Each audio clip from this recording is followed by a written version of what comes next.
ইসরায়েলকে সামনে রেখে পশ্চিমা বিশ্ব যেভাবে পিছন থেকে কলকাঠি নাড়ছে, সেখানে চাচ্ছে যে আয়াতুল্লাহ খামেনিকে হত্যা করার জন্য। দেখুন, এই মুহূর্তে আসলে ইসরায়েল পশ্চিমা বিশ্বের সীমাহীন সমর্থনে আজকে গাজাকে ধ্বংস করে দিয়েছে এবং এই ইসরায়েলের এই রক্তপিপাসু নেতানিয়াহু, উনি একজন অত্যন্ত মুসলমান বিদ্বেষী এবং আগ্রাসী, একটা মিথ্যা বানোয়াট অসত্যকে যে পরমাণু আছে বলে তারা সেখানে আক্রমণ চালাচ্ছে।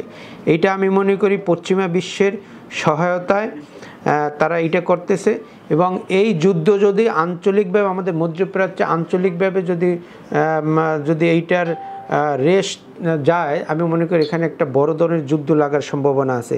এবং এর দায় এই যে ইসরায়েলে আজকে যে ইসরায়েলের এইসব পদক্ষেপ, রক্তপাত এবং আপনার মানবতা বিরুদ্ধে অপরাধের জন্যে এই যে আমি মনে করি ইসরায়েলির এই দায় বহন করতে হবে।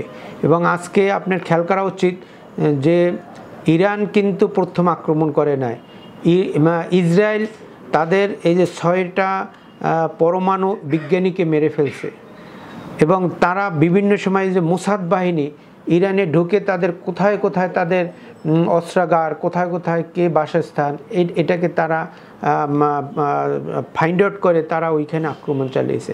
আজকে আমি মনে করি সময় এসেছে ইসরায়েলকে জবাব দেওয়ার। সেই জবাব ইরান তার মিসাইল দিয়ে বা তার যুদ্ধ বিমান দিয়ে ইসরায়েলকে বুঝিয়ে দেওয়া উচিত যে এই দখলদারিত্ব সব জায়গায় খাটবে না। আজকে আফগানিস্তানে যেই ধরনের শিশুদেরকে ঘুমন্ত অবস্থায় হত্যা করেছে, এটা খুবই নিন্দনীয়। এবং এখানে একটি কথা উল্লেখ করা উচিত, আজকে জাতিসংঘ মনে হয় যেন চোখ থাকতেও তারা অন্ধ। জাতিসংঘ আজকে এই যে পশ্চিমা বিশ্বের পাওচাটা যে কুকুরের মতো আচরণ করতেছে, জাতিসংঘ হচ্ছে ইউনাইটেড নেশনস, যেটা বিশ্বকে স্বাভাবিক পর্যায়ে রাখবে, যুদ্ধর বাইরে রাখবে এবং সামষ্টিক অর্থে সকলকে সমান অধিকার, সেখানে আজকে জাতিসংঘ ঘুমিয়ে বেড়াচ্ছে। তাই ঘুমানো লোক তার জাগান যায় না। তো এরা হচ্ছে ওই যে আমেরিকারই একজন তাদের নিয়োগকৃত, তাদের অর্থে চলা এরা চলে। তো এই জন্যে এখানে আমাদের একটু খেয়াল রাখা উচিত যে ওআইসি আছে, এই ওআইসিটাকে আরও একটু কার্যকর করে আমাদের যারা মুসলিম কান্ট্রিগুলা তাদের এগিয়ে আসা উচিত, ইরানের পাশে দাঁড়ানো উচিত, ইরানকে সহযোগিতা করা উচিত। হ্যাঁ, আমাদের এখানে যেটা দেখতে পারলাম জর্দানে আজকে এই যে মুসলমান কিন্তু তারা আজকে সেই আমেরিকার পশ্চিমা বিশ্বের তারা পৌঁছাচ্ছে। তো এইখানে আমাদের ইমানের অনেক ঘাটতি আছে।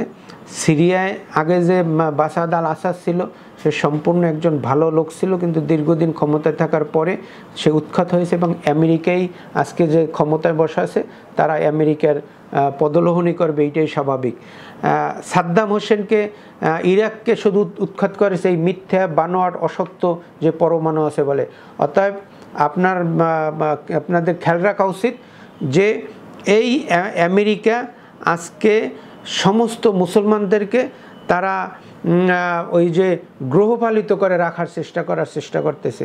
তো আমি আশা করি এই যে সাদ্দাম হোসেন নাই তখন হুঙ্কার দিত এবং গাদ্দাফি সাহেব লেবানন যে তাদের রাষ্ট্রীয়ভাবে এবং ওই দেশ হিসেবে জনগণকে ভালোবাসত, কিন্তু তাদের হুঙ্কার ছিল যে সমস্ত মুসলিমের যে একটা বক্তব্য, সেই বক্তব্য ছিল যে আমরা মুসলের মতো থাকতে চাই।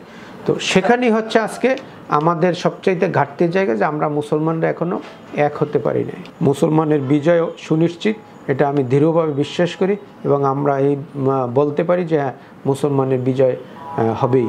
ইসরায়েলকে সামনে রেখে পশ্চিমা বিশ্ব যেভাবে পিছন থেকে কলকাঠি নাড়ছে, সেখানে চাচ্ছে যে আয়াতুল্লাহ খামেনিকে হত্যা করার জন্য। এবং সে কোথায় থাকে এটা তারা একটা বিভিন্নভাবে বিভিন্ন ধরনের কলাকৌশল দিয়ে তারা চেষ্টা করতেছে, কিন্তু আয়াতুল্লাহ খামেনি তার যে বক্তব্য এটা যথার্থই। একজন মুসলমান আমি মারা যাব, সেটা আজ হোক কাল হোক মারাই যাব, কিন্তু আমার চরিত্র, আমার আখলাক বেঁচে থাকবে। সেই আখলাক বেঁচে থাকার জন্যেই আমরা ওই যে ইসলামের বিজয়, উনি আরও একটা কথা বলেছে যে যদি আপনাকে চিনতে হয়, আমাকে চিনতে হয়, তাইলে আপনি ওই যে কারবালার যুদ্ধ দেখেন, তাহলে আমাদের এর উপরে অটল থাকা উচিত, ইমানের উপরে অটল থাকা উচিত যে আমাদের ইসলাম কীভাবে বিজয় হবে। কারণ আপনি জানেন সেই ওহুদের যুদ্ধ বলেন আর সমস্ত যুদ্ধগুলোই কিন্তু আমাদের সৈনিক সংখ্যা কম ছিল মুসলমান, সেখানে রসুলুল্লাহর তত্ত্বাবধানে এবং তার সেনাপ্রধান উচিত আচরণে আমরা বিজিত হয়েছি। অতএব এইখানে বাতিল মুসলমানের শত্রু খ্রিস্টান এবং যারা সবচাইতে এই মুহূর্তে ইসরায়েল আমাদের শত্রু, তারা নির্মূলে তারা বিনাশ হয়ে যাবে, এটা আমার দৃঢ় বিশ্বাস। কারণ এই বিশ্বাসের উপরেই হচ্ছে আমরা মুসলমান, এই মুসলমান হিসেবে আমি বিশ্বাস করতে চাই এবং আয়াতুল্লাহ খামেনি সাহেবের এই বক্তব্য আমি পুরোপুরি সমর্থন করছি।